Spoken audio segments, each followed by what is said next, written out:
First of all, I approach this subject from three perspectives. Tonight, I will share with you the reason why this topic is so important, not only to me, but for all of us who are Caribbean people and members of the African diaspora. My great-great-grandfather came to the New World, or the Americas, in 1815. My late uncle, Uncle Clee, was born around 1917. So it had been 100 years since his birth. 60 years later, in 1976, he wrote this book, Baytown. And Baytown, he described the life of a transplanted people, the Yoruba people, who were stolen from Africa and brought to the Americas. Literally, my forefathers were stolen. There were Yoruba societies in Baytown when Uncle Clee and my father were boys. As a matter of fact, it was a society hall at the rear of my grandfather's house.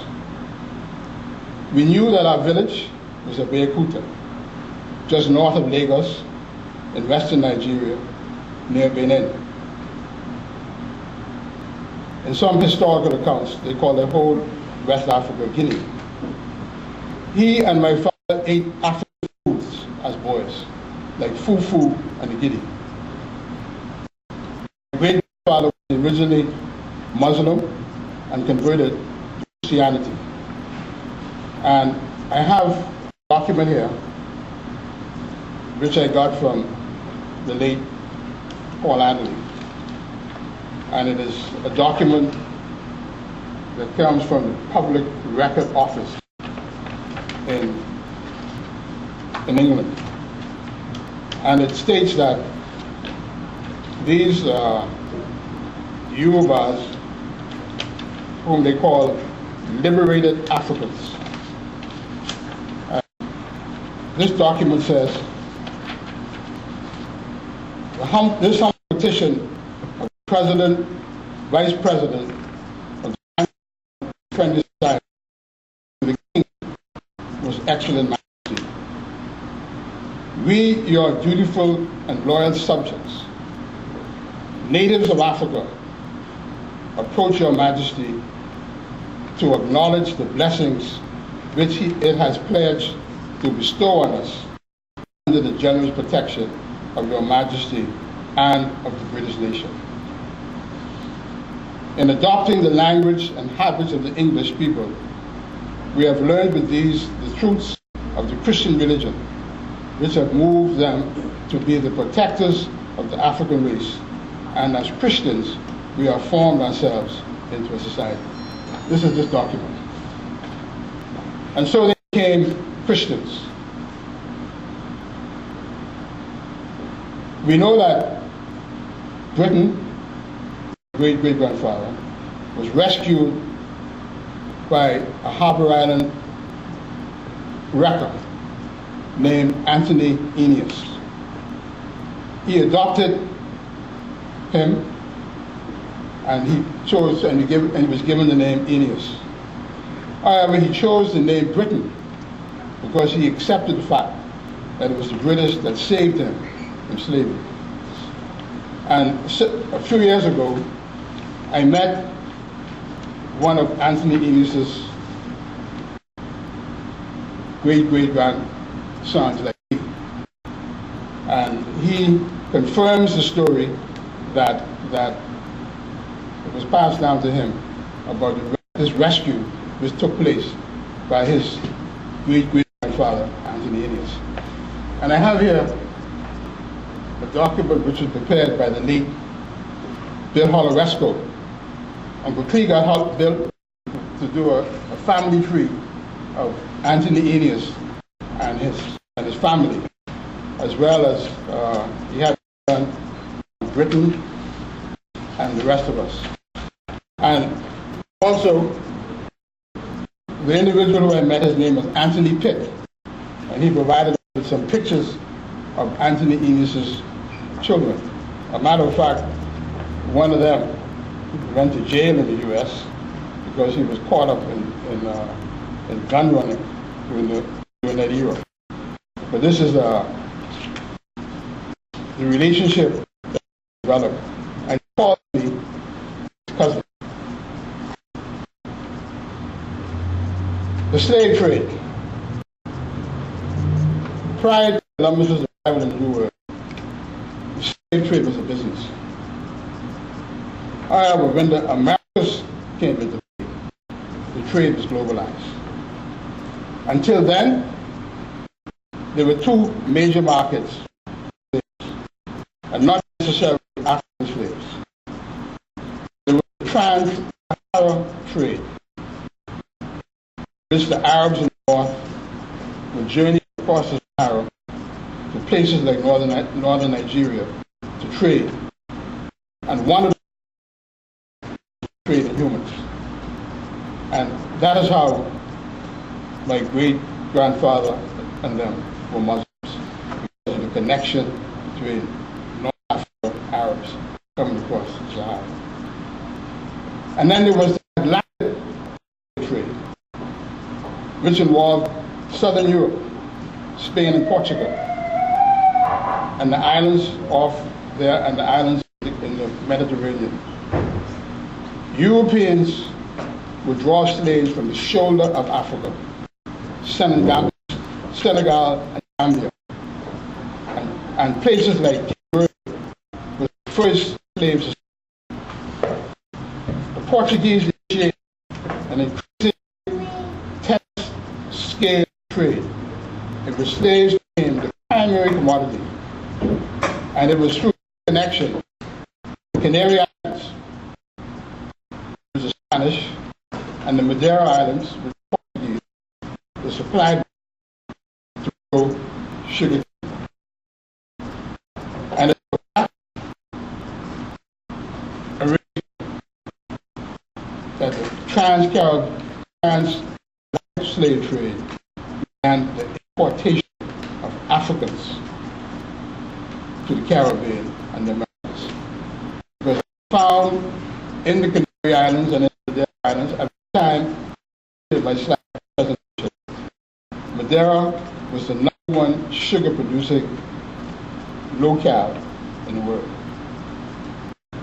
By the middle of the 17th century, slavery had hardened as a racial capitalist. They and their offsprings were legally the property of the and children born to slavery were slaves. As property, they were considered merchandise, and that's the whole chattel business came about. Slavery was a ruthless business, and could become a slave principally through 4 means. One was war.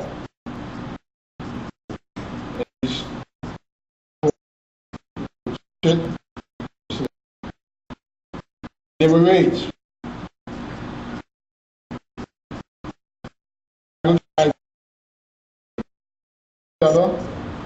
Europeans would come, and they would the good rivers of Africa, the Niger, and pollute up into the hinterland. There and they capture people, and that brings to the kidnapping. Kidnapping was one of the most common ways of enslaving people. And Britain, my great-grandfather, and his sister were kidnapped. And I used the example of an individual called Gustavus Vassa, Olad Equiano, who was a slave, and he wrote a book called The Interesting Narrative of the Life of Himself.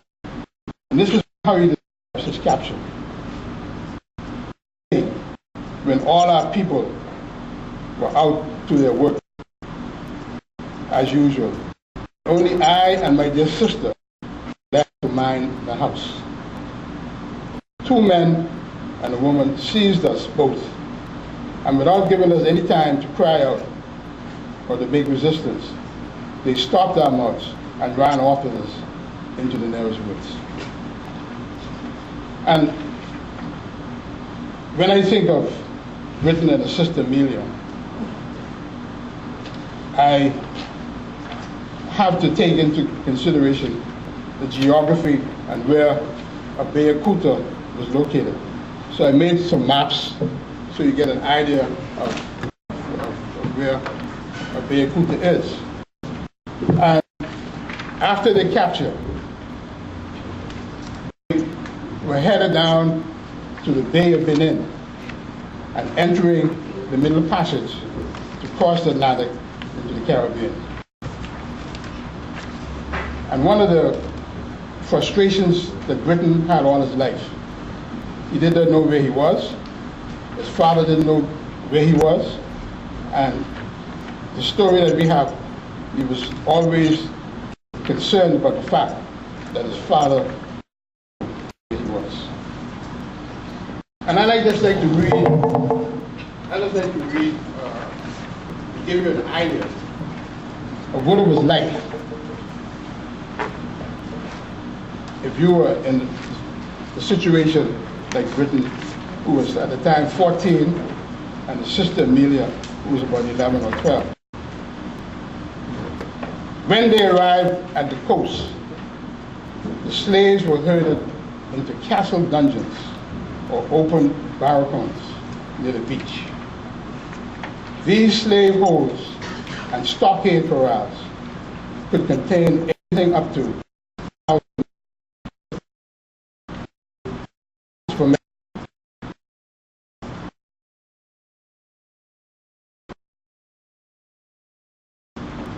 Conditions seem to have been more chaotic at the minor depots than the larger centers, which were usually reasonably well organized. Which is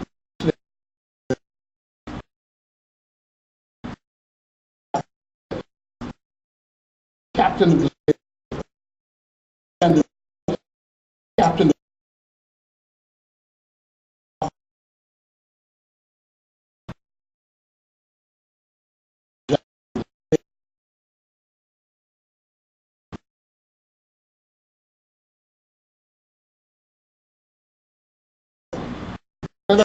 idea of what it was like.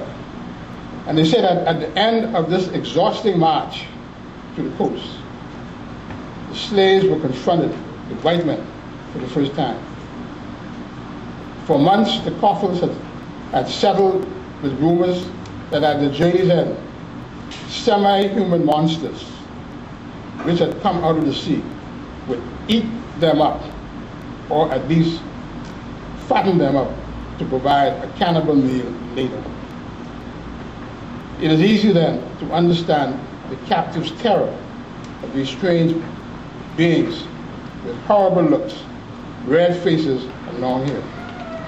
For as one slave was at pains to explain in a letter that their deeply rooted idea that the whites purchased Negroes for the purpose of devouring them. So that was the experience that they had when they arrived at the border. But one of the things that really interested me was the fact that, and I don't think that those of us who are of the diaspora, really understand this, is that the role that Africans played in the slave trade. The African was just as guilty as the European, because they were the ones who sold us. And I had one grandfather who always tell us that, it was black men who sold black men in slavery. And if these Africans, and many of them became extremely wealthy. And well, there's one, I will get to that.